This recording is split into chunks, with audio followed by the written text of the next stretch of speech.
So guys welcome back with another videos. ನಾನು ಡೈಟ್ ವಿಷಯಕ್ಕೆ ಬರ್ತೀನಿ.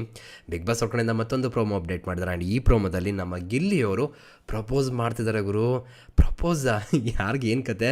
ಪ್ರೋಮೋ ನೋಡ್ತಾರೆ, ರಿಯಾಕ್ಷನ್ ಕೊಡ್ತಾರೆ, ಡೀಟೇಲ್ ಮಾತಾಡೋಣ ಬನ್ನಿ.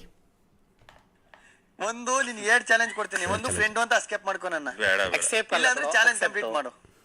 ಚಾನಲ್ ಎಸ್ಕೇಪ್ ಮಾಡ್ಕೊಂಡು ಯಾರ್ ನೀನ್ ಆಚೆ ಬಂದ್ಮೇಲೆ ಒಂದ್ ವಾರ ಮನೆಗೆ ಬರ್ತೀನಿ ಅಂದ್ರೆ ಫ್ರೆಂಡ್ ಆಗಿ ಒಪ್ಕೊಂತೀನಿ. ಬೇಡ ಬೇಡ ಒಂದ್ ನಿಮಿಷ. ನೀನು ಎಲ್ಲ ಪ್ರತಿಯೊಂದು ಎಲ್ಲಾ ಕಡೆ ಎಲ್ಲಾ ಪಿಕ್ಚರ್ ನೋಡಿದ್ಯಾ, ಎಲ್ಲಾ ಕಡೆ ನೋಡಿದ್ಯಾ. ನನ್ನ ಲವ್ ಮಾಡು ಅಂತ ಹಿಂದೆ ಅಲ್ಲಿ ಅವ್ರು ನೋಡಿದ್ಯಾ. ನನ್ನ ಬುಟ್ಬಿಡು ಅಂತ ಹಿಂದೆ ಅಲ್ಲಿ ಅವ್ರು ನೋಡಿದ್ಯಾ. ನನ್ನ ಫ್ರೆಂಡ್ ಮಾಡ್ಕೊಂತ ಹಿಂದೆ ಅಲ್ಲಿ ಒಬ್ಬ ವ್ಯಕ್ತಿ ಭೂಮಿ ಮೇಲೆ ಅಂದ್ರೆ ನಾನು ಒಬ್ನೇ. ನನ್ನ ಫ್ರೆಂಡ್ ಪ್ರಪೋಸಲ್ ನ ಅಸ್ಕೇಪ್ ಮಾಡ್ಕೊಂತ ಇರೋ ನಾನು ಒಬ್ನೇ. ಕಾಟ್ಲೆ ಗಿಲ್ಲಿ ಗುರು. ಏನನ್ಸುತ್ತೆ ಗೈಸ್ ನಮ್ಮ ಗಿಲ್ಲಿ ಬಗ್ಗೆ? ನಿಜ ಹೇಳ್ತೀನಲ್ಲ, ಗಿಲ್ಲಿ ಥರ ಒಂದು ಫ್ರೆಂಡ್ನ ಪಡ್ಕೊಳ್ಳೋದಕ್ಕೂ ಕೂಡ ನಮಗೆ ಪುಣ್ಯ ಇರಬೇಕು ಅಂತಲೇ ಹೇಳ್ಬೋದು. ನಿಜವಾಗ್ಲೂ ತುಂಬ ಜೆನ್ಯೂನ್ ಆಗಿರ್ತಾರೆ ಆ್ಯಂಡ್ ಒಳ್ಳೆಯದನ್ನು ಬಯಸ್ತಾರೆ. ಜೊತೆಗೆ ಯಾವುದೇ ಕಾರಣಕ್ಕೂ ತನಗಿಷ್ಟ ಆಗಿಬಿಟ್ರೆ ಬಿಡೋದೇ ಇಲ್ಲ. ಆ್ಯಂಡ್ ನೀವು ಅಬ್ಸರ್ವ್ ಮಾಡಿದ್ರೆ ರಘುವಣ್ಣ ಮತ್ತು ಗಿಲ್ಲಿ ಮಧ್ಯೆ ಕೂಡ ತುಂಬ ವಿಷಯಗಳು ನಡೆದಿದೆ. ಆದರೂ ಕೂಡ ನಮ್ಮ ಗಿಲ್ಲಿ ರಘುವಣ್ಣನ ಬಿಟ್ಕೊಡ್ಲೇ ಇಲ್ಲ.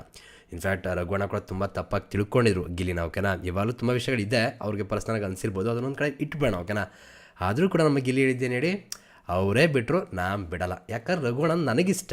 ಸೊ ಇದು ತುಂಬ ಮ್ಯಾಟ್ರ್ ಆಗುತ್ತೆ ಲೈಫಲ್ಲಿ. ಓಕೆನಾ, ಒಟ್ಟಿನಲ್ಲಿ ನನಗಂತೂ ನಮ್ಮ ಗೆಲ್ಲಿರೋ ರೀತಿ ತುಂಬ ಇಷ್ಟಪ್ಪ. ಆ್ಯಂಡ್ ಜೊತೆಗೆ ರಜತ್ ಜೊತೆ ಒಂದು ಒಳ್ಳೆ ಕಾಂಬ ಇದೆ, ಕಾವ್ಯರ ಜೊತೆ ಒಂದು ಒಳ್ಳೆ ಕಾಂಬ ಇದೆ, ಆ್ಯಂಡ್ ರಕ್ಷಿತಾ ಜೊತೆ ಆಗ್ಬೋದು, ರಘುವಣ್ಣನ ಜೊತೆ ಆಗ್ಬೋದು, ಎಲ್ಲರ ಜೊತೆ ಕೂಡ ತುಂಬ ಚೆನ್ನಾಗಿದ್ದಾರೆ ಗಿಲ್ಲಿಯವರು. ಆ್ಯಂಡ್ ಯಾರಾದರೂ ಒಂದು ಸ್ವಲ್ಪ ಅವ್ರಿಗೆ ಕಂಫರ್ಟಬಲ್ ಆಗಿ ಇದ್ಬಿಟ್ರೆ, ಒಂದು ಸಲ ಇವ್ರು ಹಚ್ಕೊಬಿಟ್ರಂತೂ ಅವ್ರನ್ನ ಯಾವುದೇ ಕಾರಣಕ್ಕೂ ಬಿಡಲ್ಲ ಅಂತ ಕನ್ಫರ್ಮ್ ಆಗಿ ಹೇಳ್ಬೋದು. ಆ್ಯಂಡ್ ಇಲ್ಲೂ ಕೂಡ ನಮ್ಮ ಗಿಲ್ಲಿ ಪ್ರಪೋಸಲ್ ಮಾಡಿದ್ದಾರೆ, ಫ್ರೆಂಡ್ಶಿಪ್ ಪ್ರಪೋಸಲ್. ಒಂದೇ ಮಾಸ್ಟರ್ ಪೀಸ್, ಅದಂತೂ ಪಕ್ಕ ಬಿಡಿ.